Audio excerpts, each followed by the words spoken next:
that concerns you as a consumer, where we educate you on goods and services and fight for your interests and protect your privileges.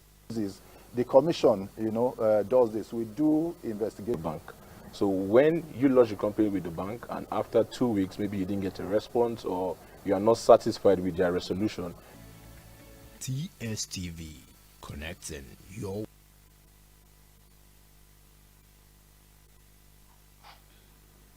Hello, welcome to Consumer Community, where we discuss about consumer education, consumer privileges, and consumer rights. Today we shall be discussing about education and its impact on Nigerians, and having look at having seen the challenge of ASU in Nigeria. Over 805 days has been wasted since 2015. That's about 2 years, and if you look at that, it's about 3 academic calendar. And looking at that today, I'm being joined by Dr.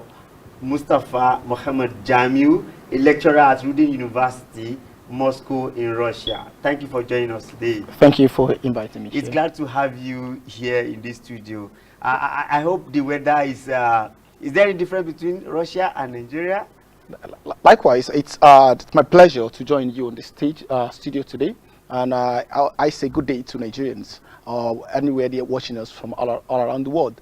Of course, there are different, the weathers can be different. It depends. Currently now in Moscow, it's also, they are running down into an autumn. So meaning it is toward the end of summer. So Nigeria, while Nigeria is a bit cold and hot, it's more of getting more colder in Russia currently. So I wouldn't want to experience that cold. However, today we want to discuss about education and the plight of consumer in Nigeria. However, tell us generally the impact of education on the society at large. Well, education is an important aspect of life. Many philosophers or many people have defined what education is, and but to take it from some will say education is a tool to take one away from darkness into the light, and some also said in Arabic word, some says that education is the highest place and highest things, and that nothing can ever be above it. So they say al ilmu ala wala yu'la shay'ali. It means knowledge or education is in a high rank place and nothing can be on top of it. So if something that is considered as the highest place and it is considered as a tool to take one away from darkness into the light, and some also said something, I think it's Malcolm X also said that it's a tool, it's something that will help you to prepare for the future. So society and education must go together. In order for that society to be developed, in order for that society to be better than where it's found itself, the education of that particular society must be of standard. Now having experienced different parts of the world, how do you now rate Nigeria in terms of the reflection of education on our day-to-day activities? How does it reflect, or do you think we have about 90% success in terms of has it reflected in our day-to-day development, governance, understanding of the society, and our impact on our environment? Has education actually shows any impact?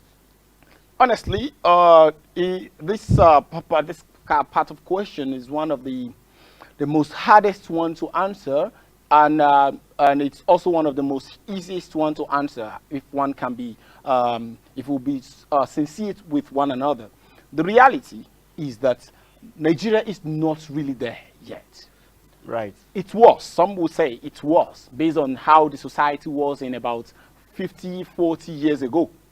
But as Nigeria of today is concerned, compared to other countries around the world, it is not where it's supposed to be, even compared to the numbers of educated people that the country has produced or still producing. Or to look at the numbers of higher institutions that the country has, Nigeria shouldn't be here. The nature of the country shouldn't be at this state. It should be more developed because it should reflect it, meaning Nigeria should be in a light mode if many of our people are truly educated, except what we are experiencing is schooling rather than education. Now, we're looking at that also. We have what we call brain drain, and it's becoming a very serious issue. Before, we usually experience brain drain in medical sectors, where doctors, nurses, you see international organization, international community coming to Nigeria, doing interview for Nigerians and taking them abroad for medical or related work. But now we are beginning to see a brain drain even in banking sector now, because there's this report, was it last week, that most bankers are now resigning to go abroad, especially if you have IT related knowledge in terms of, because it's said that in the global world now, we are doing more very well in terms of IT financial sector. So how do you see that? What do we do to reduce this brain drain so that these people can actually be beneficial to Nigeria, where they actually learn? There are many faces to this. One is about everyone are looking for conducive environment to work, to live, to sustain himself. If that is no more there, then it becomes you'll be looking for another habitat. It's like animal looking for a good habitat to live. When your habitat is becoming more of a hell for you, you need to shift from that particular habitat. It is no more about the fact that it's my fatherland, it's my motherland. It is about me living well and making sure that I live a good life. That's number one. Number two is that how well am I being compensated with the kind of knowledge I have and with the numbers or amounts of resources I've put into my education. Then now the result of what I've put my energy, my money and all those stuff, I'm not getting the result again. And I'll have to also say, let me look for another place where it is being well appreciated. That's another phase. So now that dollar has even appreciated to about 700 naira now, Nigerians will just think it's better I go for that dollar compared to staying here. So that's another thing. That's okay. Even if I want to manage the country and I'm managing to say I'm being patriotic, but the money, the salary I'm receiving is does not worth anything. Yesterday, someone was telling me that if you have 1 million naira in your account of today, it's more like you have 100,000 naira or even 50,000 naira. It's worth nothing when it's come to using it to buy something in the market. But if we are not here today, if we are not here after this learning, after this process of learning, perhaps education is more subsidized in Nigeria, so they say. So if you go through all this learning, and you're not here in Nigeria to really be beneficial to Nigeria, are you patriotic enough? For me, the first thing, my answer to that is that I want to say that living in a country will make me being patriotic. The question is, what am I doing even while I'm abroad to impact the society? The first is that me living in abroad, I didn't go to abroad not just because I want to be among the exit generation, as one scholar defined it. I'm not an exit generation. The only thing that took me out of the country in the first place was for me to better myself in order for me to improve what I've been doing in the system before. So that's number one. Number two is that while I'm even abroad, I have series of projects and programs that I'm running that are impacting my direct society and people around me. I have a program, I have a mentorship program which I use virtually to train and also give fellow youth information regarding how they can develop themselves, how they can also get to also be exposed into a world, larger world. That's one. Number two, I have my people on ground that also go into the community, affecting people directly. So most of the knowledge I've been acquiring or I have acquired are still being used largely into the community or the society which I'm not living. No, where I would expect a diaspora agency to do more to annex at least more benefits to Nigerians while doing that. However, since we are discussing consumer-related issue, there is this particular thing that every Nigerian have that belief. I wouldn't know how you help us, having experienced the two global and being in Nigeria for some time. Now, we believe that if you go to school abroad, you tend to be more knowledgeable and you have good results compared to when you study in Nigeria. So, are we going to attribute that to the condition of learning, all the academics, all the curriculum, or how do we place that? Because they believe that if you are in Nigeria and you came out with a third class, that if you are in abroad, you better come out with a first class in the same learning process but different learning conditions. Because as a social scientist that works with her behavior and attitudes rather than 1 + 1 = 2. Assumptions. Yes. So I would say that it could be differ in the sense of human and humanity or personalities. because we're different. That is one. Some people will say that it's environment or it is a society, because there are many excuses around us. Excuse of saying that, oh, I'm the one sponsoring myself, I'm the one working and doing all this by myself. Two, someone could talk about electricity, that how it is not strong enough and how it is not balanced. And another person can also relate or rely on the fact that the economic factors of the country, so Right. so they are all factors that could affect. But some people also argue that why do we have many other people that are also in the same situation being first class in this same system? That's another thing. Well, I think in that case, if you go to private university in Nigeria, they tend to have more first class grad, because I watched one live on television, and in economics about 12 persons came out with first class. But if you go to normal federal government school, you hardly see somebody that will come out with first class in 10 years. So looking at that as well and relating it to abroad, you see that there's little correlation between private university and studying abroad.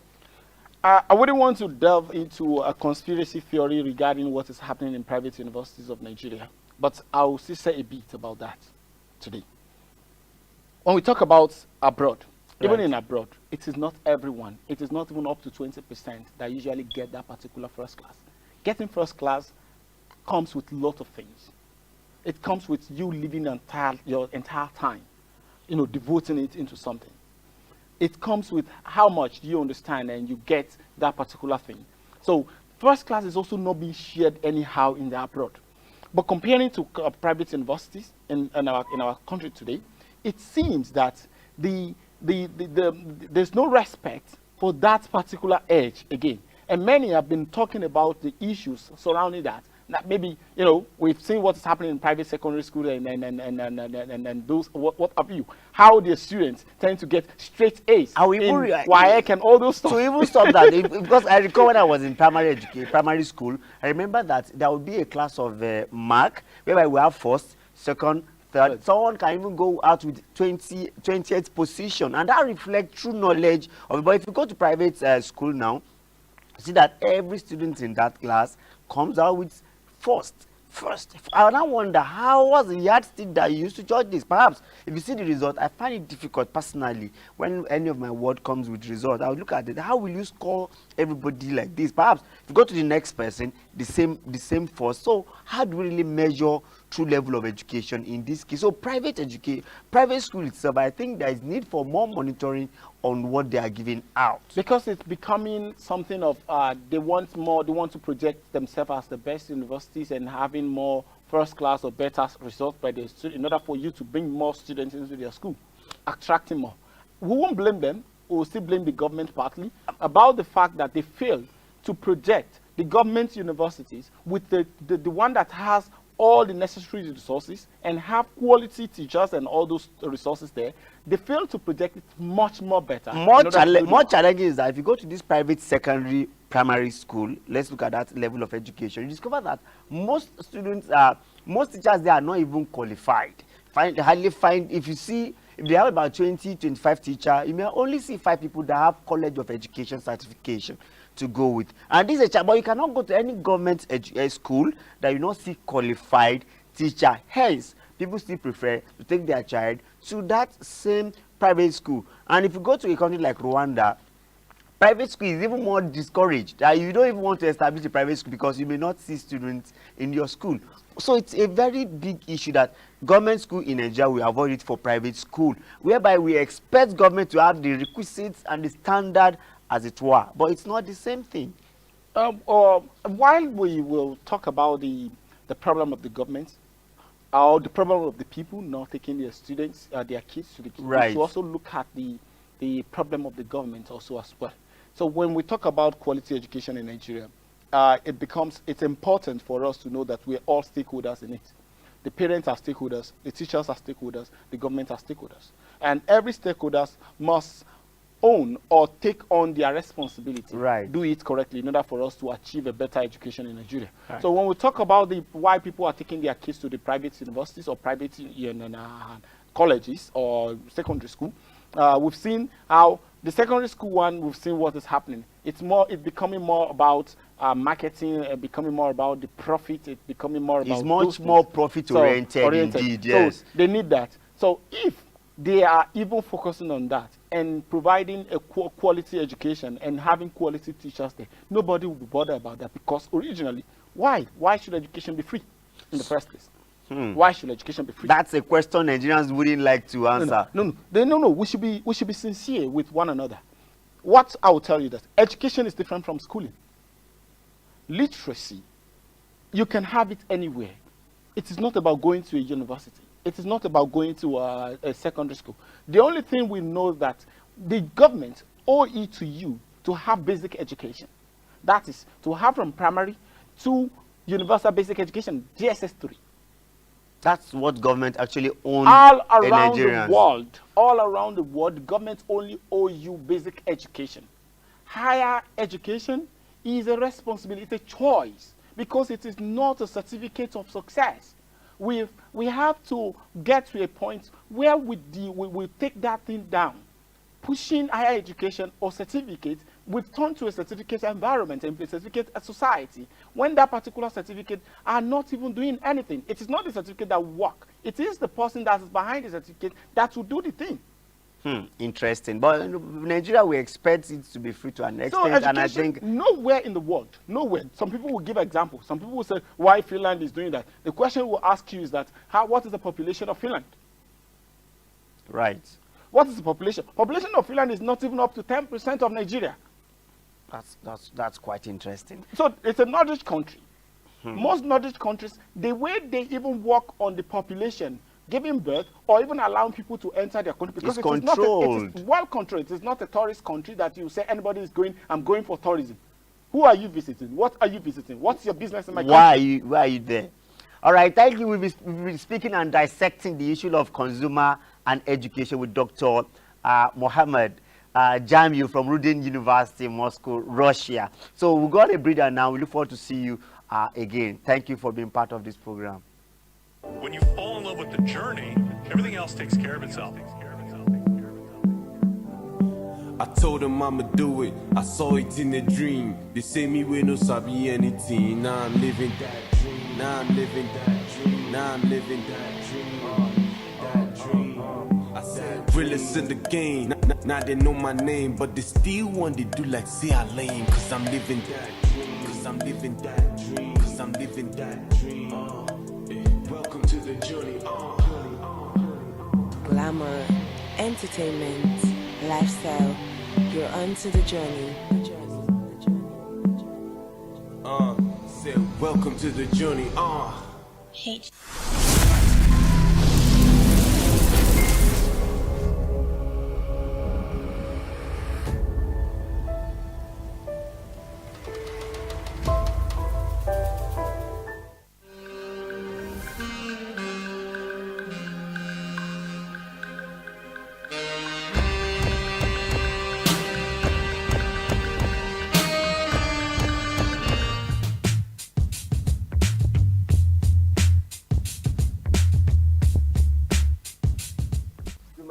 Community on BRTV. My name is Aliyu Ilya. Matters that concerns you as a consumer, where we educate you on goods and services and fight for your interests and protect your privileges. The commission, does this. We do investigate Bank. So when you lodge a complaint with the bank and after 2 weeks maybe you didn't get a response or you are not satisfied with their resolution.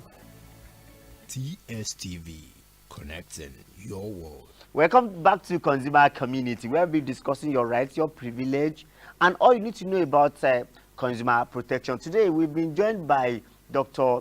Jamiu, Mustafa Mohammed Jamiu from Rudin University. And today, we'll be discussing education. If you have been following us, you see that issue of education has been a breakdown, as it were, to a layman understand and why we should do more, both government and private. So, Doctor, we've been discussing about education. Let's look at ASU. ASU has been on strike for the past 6 months, and if you look at that, it's about a session in the university, and that means the calendar year has gone in the strike. And if you look at from 2015 to 2022 now, ASU has been on strike for about 805 days. And if you look at that, it's about 2 years and about 3 sessions must have been complete. That means every student in university have lost average of 2 sessions, which simply means 2 years. So if you have to use 4 years in your university, you have 2 years have been traded off because of ASU federal government face off. Isn't that a challenge to you? Oh, of course, for any meaningful Nigeria, it should be a big challenge. If I would say I'm not in the country, what about my younger one? What about my cousins? What about my siblings? What about some of my students? So, and I'm not only teaching Nigerians. I have series of programs and projects in Nigeria which I'm working on that has to do with mentorship. I have a lot of my students that are also complaining, talking about this, the problem they're facing. That's one. My country, talking about how is my country taking education seriously, should be of good concern to me or anyone around the world. So it's a big one. It's not because I'm not around. So it's a big one, and I think that the parties involved, they are not being serious enough. They are not looking into the fact that it isn't about them.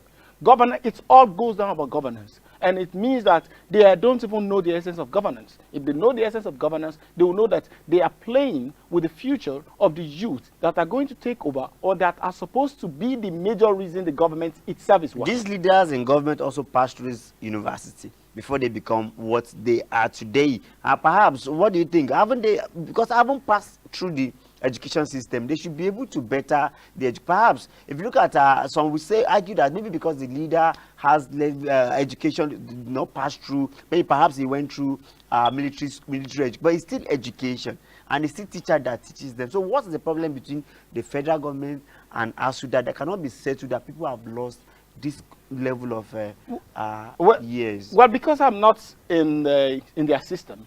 Right. And except what they told us through the media, that we know that this is what is happening. We've heard many stories, many stuff, but we know that definitely they ASU are fighting for what they think it's their right. The government is also standing for what they think they can do or what they've done. So the two parties are claiming that we have given you, this is what we can do. And this one is saying you have not done enough, even according to maybe our previous agreements. Now, all this boils down to the money. To money. Let me give you some example. And maybe some of them, if some will argue, it's fine, it's okay. But my own opinion and based on my own analysis, I'll bring out 2 different analyses from some countries around the world and from what is happening in Nigeria. For example, I had some interaction with some professors in the system in Nigeria they tend to be sincere with what is happening. Some of them are not happy for the fact that ASU, it's more like ASU is holding them, not allowing them to even do what they have passion for. ASU is saying you are the one we are fighting for. And they are also saying that we are not working just only for money. We are also working to impact. And our students are at home. But unfortunately, we are with you. We have no option than to work with you. But most of them are tired of even sitting because they are not able to impact or even to develop themselves for further. That's number 1. 2 is another analysis, another thing I tend to have. How much does higher institutions in Nigeria bring into the system? I mean, generate. In terms of tax, in terms of generation. How much do they generate? In terms of school fees payment. In terms of school fees and all those things. How much compared to what government is giving them? If you look at the budget of some universities, you will realize that it's much more than what they are remitting into the government. So who is at loss? The government or them? Maybe government is looking at the welfareism part of education and provide an affordable education to Nigerians. Normal, yes. So now, we will say that maybe the government, lots of Nigerians or lots of people that studied in the federal universities in Nigeria does not know that they are schooling, they are on free education. Subsidized education. Absolutely. Very minimal. And when someone was analyzing, the person is on an assumption that Nigerian government is spending, I do not work for government, I'm not working for them, but Nigeria is spending about ₦1 million on each student per annum. The question you'll be like, how are they spending it? If we break it down from salary paying to the to the teachers. Emoluments, The one they are using management for of the the management of the facility. facilities. If you break them down, you know that it's more than ₦1 million on each student per annum. per annum. Still, you see some of these normal Nigerians that are benefiting from it being the one complaining and the Nigerian hasn't done anything to me. That's not even the discussion now. The discussion is about the leaders, the leading parties, stakeholders. That's academic staff union Now, university. their own is that it's high time. It's high time, sorry to say, it's high time for ASU to know that university education should be commercialized. They should be the But they ones. still have some commercial entity within the school, like cafeteria, now production if of they have sachet water, that, and what have you. they should fund a lot of things by themselves. Infrastructure. The government will give you the You infrastructure. expect them to what they are fund fighting for is not infrastructure. It's Government part, has given them. Instead, it's part of it because is it PTDF? Tech fund is there Right, for them, tech which fund. ASU it was set up through the ASU itself. Yes, ASU fought for tech fund. No, I for agree. it to be, Yes, to be I agree. fund. And in fact, it's during Babangida era or something. Yes. And I agree they still benefit because some of people that are school with their PhD, they still give them about ₦5 million Yes. grants. Yes. Once you, They get grants for research. They get grants or funding for structures. You will see it everywhere. No, Even they the have- state universities most that of are them not have federal structures. or are not part of They the ASU benefit are from, benefiting from even TED fund, largely yes. than the federal university that's benefit supposed from to. TED fund. So that is number one. You will now know that TED fund can even sponsor. They can have a trust fund, Right. education fund for the students. So now, having discussed about the lecturers, now what do you think about the government? No, absolutely. Two things I would say about the government. Mismanagement of educational sectors in many ways. It's not even about money alone. Knowing what to do. Look around the world. How are education being managed? Yes, it's been highly prioritized. For example, in a country where I'm lecturing, and we have some university called research-based universities. And these research-based universities tends to be the one that produce the result and the research they do, and the results are what they use to improve their countries. That's another thing. It's mandatory So, for them like, to bring results, and they use their results to create. but if you look things at in the this country. now that it's the time of university lecturers, they were able to develop UTAS, their own platform for payment. But other problems are there that we expect them to provide solutions. So that is the Because another that's question you another now thing we ask are yourself. looking That at, yes. if you call yourself academic staff and you are into academics, we will now ask you the questions. You are not giving us money. Right? You are also not giving us results from your research that are not even being able to use to even develop our society for better. How are we gaining from? That is where the government are mismanaging what they should do. Apart from not giving money, they are also not managing it well. So we have what we call quasi-market education that they are using in the UK. All right. So they make their money. The UK is making a lot of their But money. are you sure through those money will education. not go back to, let's not go there. Dr. Mustafa, we've talked exhaustive. I mean, we cannot exhaust the issue of academics because I know that's your own area. Perhaps you want a better education in Nigeria. So now, the issue of ASU is about the government, about the ASU coming together to find a better place to settle this issue. If not, we'll lose more, So much straight more. is for ASU to come on board and say we are also ready to see a way how we can also fund ourselves. We generate the money. Then they can also put the part of the government when maybe through their generation, they generate their tax, give them their part, but pay your staff. I hope they listen to someone like you. Dr. Mustafa, having discussed with you, I think since you are in diaspora, so to say, so how are you benefiting Nigerians? Well, I have been doing that before I left because when I first finished my first degree, I returned to Nigeria. And I started projects through my company called Coin Consult. Then after that, I returned back to Russia. Then after that, I have a series of projects going on that are benefiting the society directly. One of it is through the Coin Consult, and the new one that we just launched called Center for Research on Development of African Media, Governance and Society. Right. What we do strictly is about research-based developmental projects. We do research. The result of the research is what we use to do one, to implement in the society within our own capability, and two, to push for policy that the government can use to work in Right. society. Thank you so much, Dr. Mustafa Mohammed Jamiu, for being part of this program. It's been educative and informative as well. Thanks so much for being part of it. Now, it's clear now that every process needs to be well managed internally, because a well managed educational system will reflect in Nigeria and benefit society at large. Thank you for being part of today's program. We look forward to see you next time. Thank you for being part of Consumer Community. Thank you. Consumer Community on BRTV. My name is Aliyu Ilya. Matters that concerns you as a consumer, where we educate you on goods and services and fight for your interests and protect your privileges. The commission, does this. We do investigate bank. So when you lodge a complaint with the bank and after 2 weeks, maybe you didn't get a response or you are not satisfied with their resolution. TSTV, connecting your world.